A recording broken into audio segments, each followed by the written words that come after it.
Greetings, everyone. Welcome to the military affairs discussion. The B-52s turned back at the last minute, the geopolitical shift in the Middle East, and the strategic bombers turning around. Ladies and gentlemen, just a few minutes away from Iranian airspace, the B-52 bombers, symbols of American power and destruction, suddenly received orders to turn back. A tense ceasefire was established right before the deadline, plunging the whole world into a state of anxious uncertainty. But is this the beginning of peace, or just the calm before an even more devastating storm? In today's video, we will break down the most dramatic developments that are shifting the global landscape. A moment hanging by a thread, the truth behind the withdrawal of American bombers, and the surprising intermediary role of Pakistan. The 10-point agreement and mafia fees at the Strait of Hormuz. What did Iran want when it set a price of $2 million for each ship passing through? A dangerous bargaining chip that could set maritime history back 200 years. Cracks in the alliance. Why doesn't Israel want a ceasefire? A covert confrontation within the White House between powerful factions to determine Iran's fate. A dramatic power shift in the Middle East. Why are wealthy Arab nations turning their backs on Russian weapons and betting on Ukraine's defense technology? Ukraine is shifting from receiving aid to protecting the Middle East. Ladies and gentlemen, the B-52 bombers have actually taken off and are heading straight toward Iranian airspace. But right at the critical moment, a ceasefire order was issued, and these aerial giants were forced to turn back. A dramatic statement was made based on intense dialogues with Prime Minister Shehbaz Sheikh and Marshal A.S. Munir of Pakistan, where they urgently requested a delay in the destructive force expected to be unleashed on Iran tonight. The prerequisite set was that the Islamic Republic of Iran must agree to fully and immediately open the Strait of Hormuz and guarantee its absolute safety. In that situation, the decision to temporarily halt bombing and attacks on Iran for a period of 2 weeks was approved.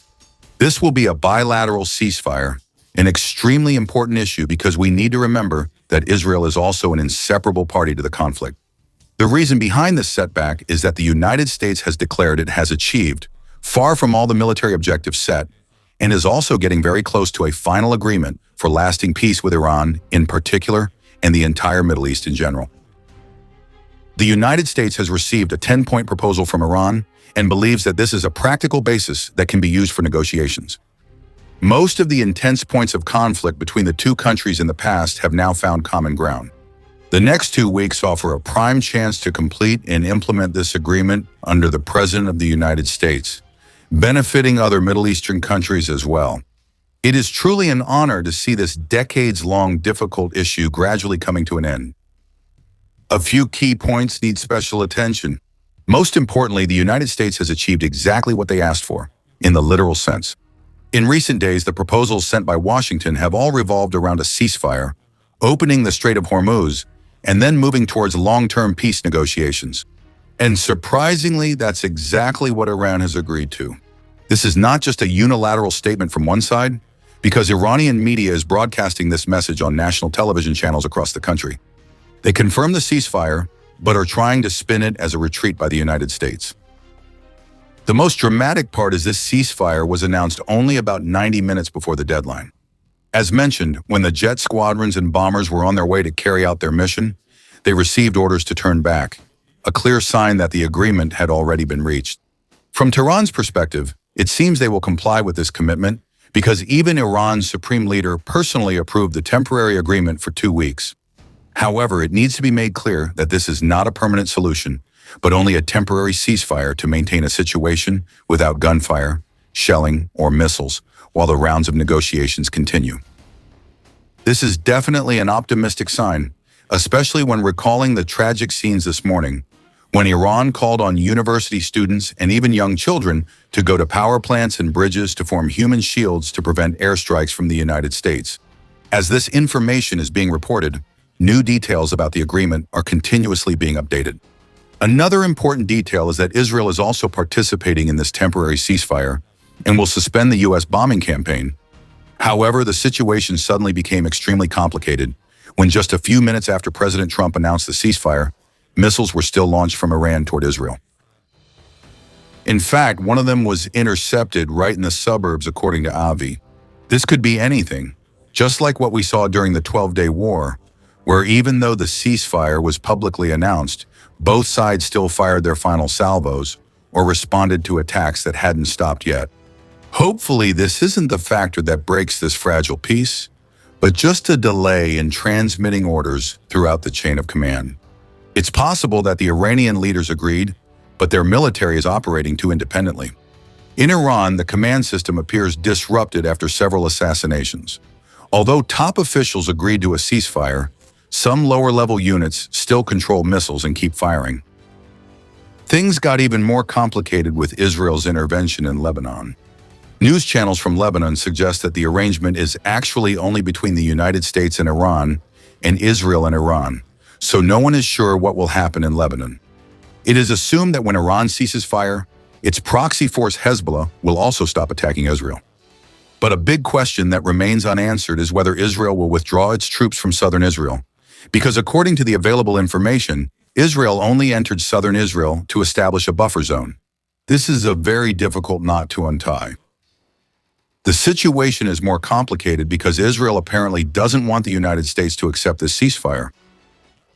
Media reports from both Israel and the United States show that Prime Minister Benjamin Netanyahu has been lobbying President Trump not to agree to any deal. On the other hand, Vice President Zeid Vance, along with Steve Witko and Kushner, all three are pushing Trump to accept the deal with Iran. Looking at the 10-point proposal that Iran sent, which was condensed from the 15-point proposal of the United States, it seems that there have been significant developments. However, looking at what Iran is asking for, they want firm commitments that they will never be attacked again. This request isn't unreasonable in this context. Iran longs for a permanent end to the war, not just a temporary ceasefire, and this is something they have had to compromise on before. The third demand is that Iran wants Israel to immediately stop its airstrikes on Lebanon. This gives us reason to believe that a ceasefire in Lebanon may be taking shape, or even happening right now, even though official information is still being kept secret. If there are any updates, I'll let you know right away so you can stay informed. The fourth condition requires the United States to lift all current sanctions on Iran.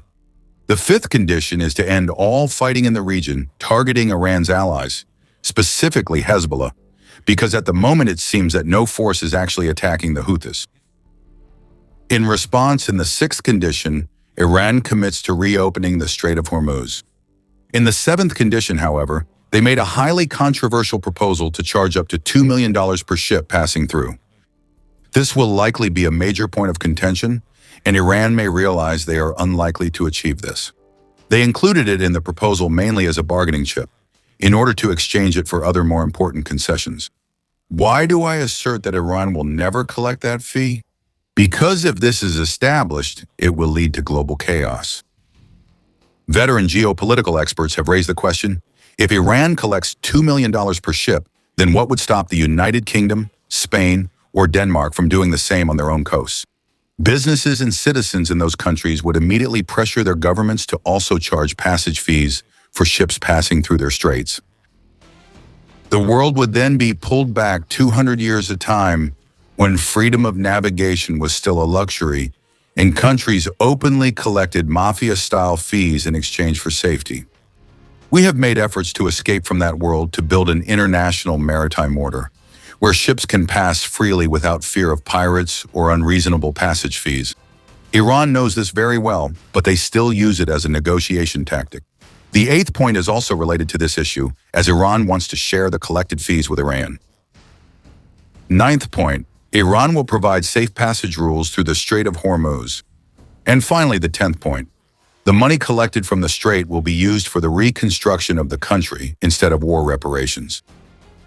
A very interesting detail is that President Trump has not yet announced his acceptance of this 10-point proposal. He only considers it a possible starting point, a reasonable foundation for negotiations. Meanwhile, Iranian media are deliberately claiming that all the terms have already been accepted. This is a common psychological tactic throughout human history. When a peace agreement is being negotiated, both sides try to declare themselves the winner. There will never be a case where Iran admits defeat or promises to become a better nation. At least the gunfire has stopped for now and talks will continue. The two toughest issues ahead are the ballistic missile program, which the U.S. wants to restrict in range and quantity, and especially nuclear energy. Iran is determined not to give up its uranium enrichment capability, while the United States is extremely firm in demanding that Iran completely end this activity. Giữa lúc những vòng đàm phán đang diễn ra, But another shocking piece of news has emerged. The American female journalist who was kidnapped in Iraq by an Iran-backed armed group has been released. Fortunately, she was released just before the ceasefire was announced, showing that this was the result of the quiet and persistent efforts of the Iraqi government, rather than being part of the ceasefire agreement itself. Suleikis Tosun, a veteran journalist known for her impartial reporting in Baghdad, was held by the Kataib Hezbollah forces for the past week.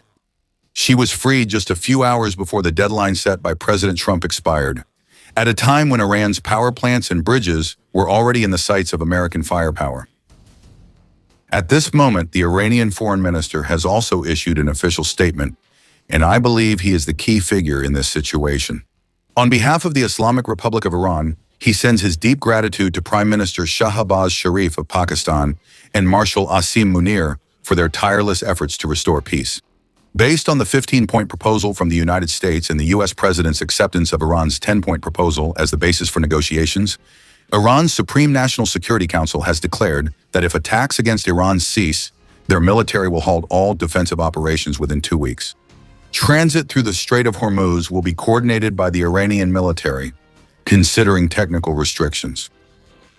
Those so-called technical restrictions are most likely the minefields they have laid, which even they cannot now precisely locate to completely remove. This means that ships will have to follow narrow and fixed routes designated by Iran. Before the war, over 100 ships passed through daily, but in the past month, only about 100 ship journeys occurred in total.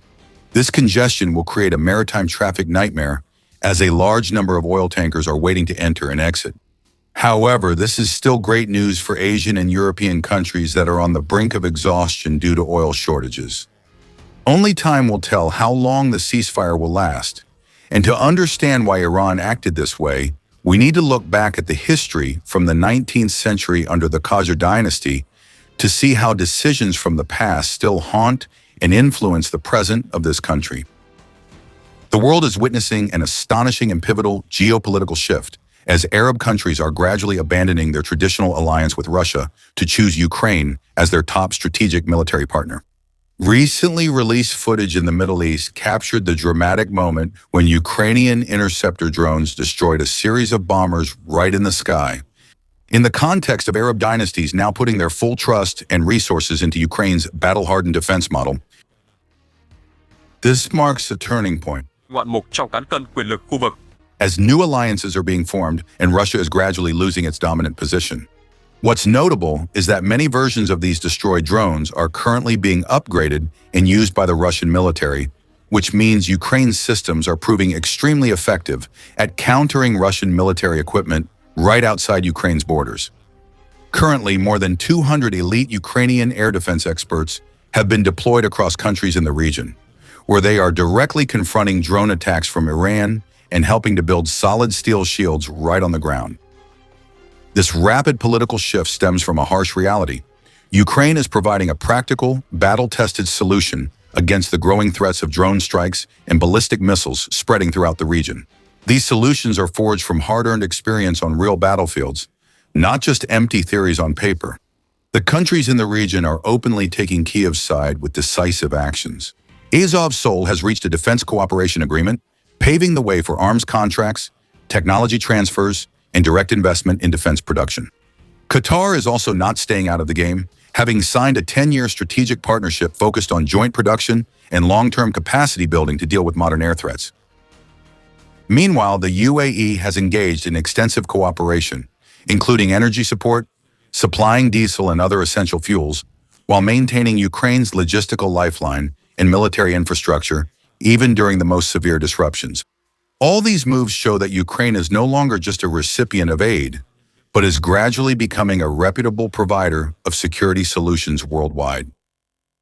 Not stopping at agreements on paper, this wave of cooperation has spread to the industrial sector as Gulf countries have begun pouring huge investments into Ukraine's defense industry.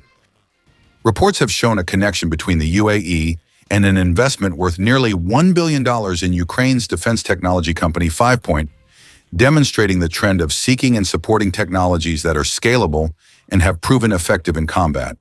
This financial support has directly connected battlefield experience with the production process, allowing Ukraine to turn real combat solutions into systems that are mass-produced on a large scale. The Ukrainian side claims they can produce up to 2,000 combat drones per day if stable funding is ensured, and continuous production will help them refine and adapt more quickly based on direct feedback from the front lines. Instead of providing individual systems, Ukraine is building a tightly connected military network designed to operate reliably even under relentless, continuous attacks.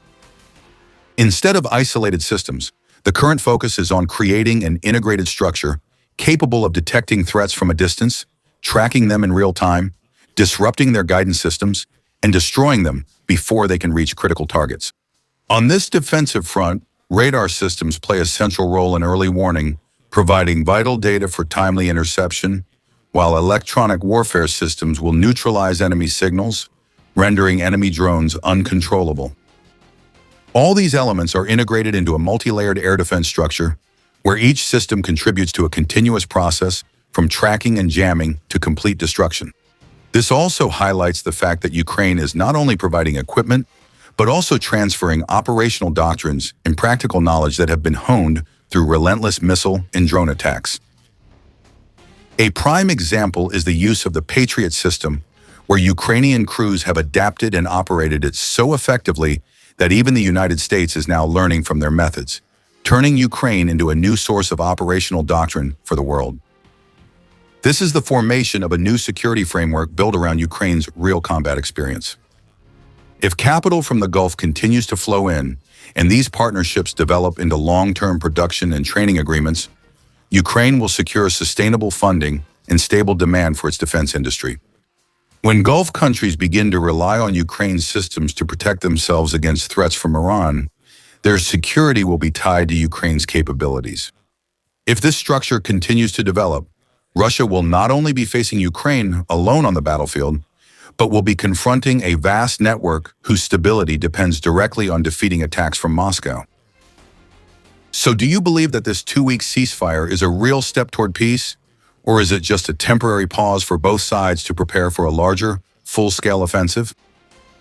How will Arab countries choosing Ukrainian military technology over Russian technology completely reshape the course of the war in Ukraine in the near future?